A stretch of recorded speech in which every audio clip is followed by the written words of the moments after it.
Andi Purewal for Boxing News, joined by British boxing legend Ricky Hatton here in Manchester. Ricky, how are you? It's good to see you. Yeah, I'm great. Looking forward to the fight week on Saturday. Yeah. Ricky, your son Matthew parting ways. He's down south now with Ben Davison and that gym.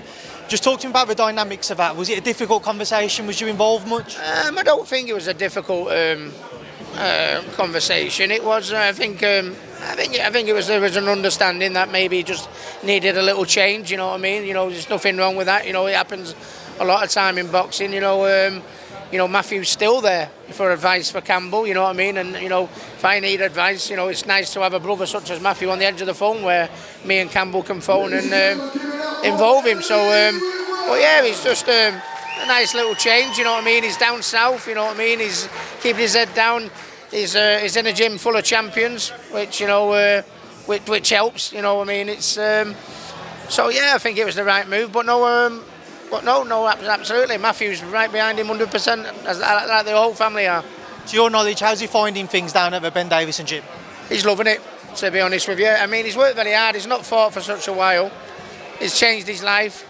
He's been away from his family and friends and his daughter. And it must have been very, very hard for him, going down to Essex all week, coming back for the weekend and then shooting back down. But he's been doing that. He's been doing that for about 6 or 7 months now, probably even more. So he's worked very, very hard. He's adapted and made some changes, which he needed to do from the last fight. And he'll get his just rewards next Saturday. That rematch next weekend, what does your son have to do to reverse the result of the first fight? Well, there wasn't much in it, to be honest with you, in the last fight. I thought it could have gone either way. In the end, I thought the right man probably just nicked it. But I was sat there with my head in my hands thinking, what am I watching? He couldn't have boxed any worse. And Campbell knows that. It's, you know, he needs to be told it's tough love. So if he goes away, I mean, he showed the boxes were ticked in that fight. He showed heart, he showed courage, he showed stamina, he showed a good chin. So positives to come out of it. Boxes were ticked, but he knows the changes he's made. Last time he showed his heart, he showed his balls. He's got a boxing brain. He needs to show that this time. And everyone in the camp, from Eddie, you know, to Ben, to Baz, to myself, we all know he's got a boxing brain. Don't let his heart rule his head this time. Use what he's got between his ears, and that will make the difference.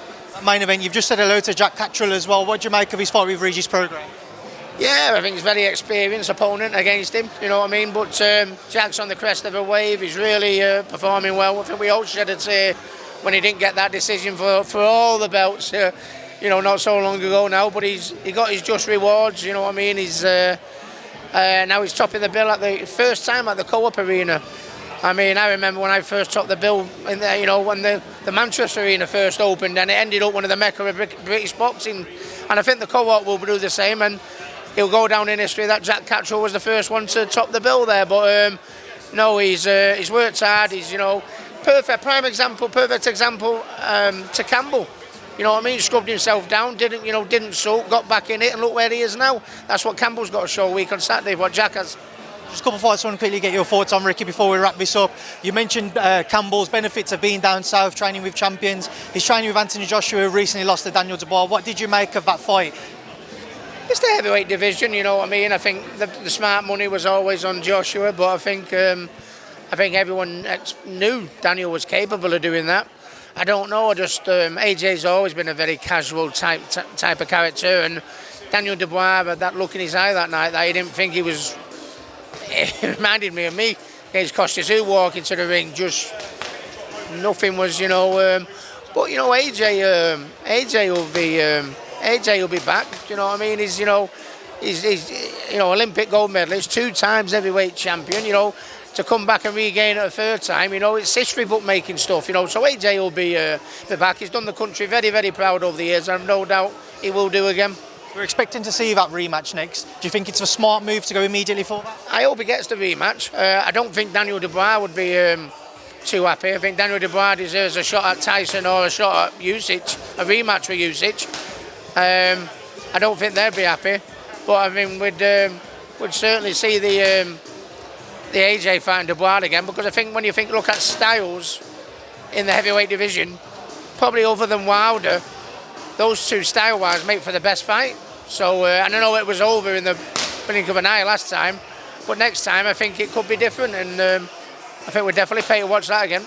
Just last one from me, Ricky, because Campbell's about to go in. Tyson Fury, Alexander Usyk rematch. What does Tyson have to do to get that result back? I think impose his height, impose his reach, impose his weight difference.